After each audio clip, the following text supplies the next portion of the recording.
Welcome to Not Milk Never Milk. Subscribe if you're lactose intolerant. You start by confirming core prerequisites. You must be logged into Fisch and running the latest release so the emoji title feature is available.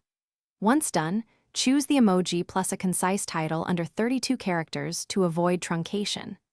Next, make sure custom titles are enabled in settings. If there's a developer toggle, flip it.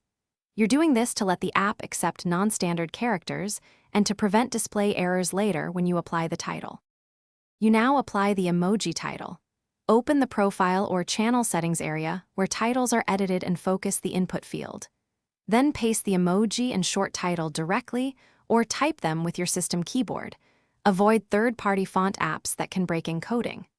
Once entered, save changes and immediately refresh the view or restart Fisch to force the UI update. This ensures the client reads the new Unicode sequence correctly and renders the emoji in the title bar. To finish, verify the emoji title shows correctly on multiple devices because platform rendering differs. If the emoji fails or appears as a box, switch to a standard Unicode emoji and reapply. This often fixes unsupported glyphs.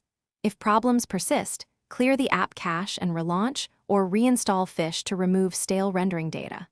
One key troubleshooting tip: check for server-side validation that strips non-alphanumeric characters. If present, contact support or use a support. Thanks for watching. If this was helpful, leave a like and consider subscribing. See you next time.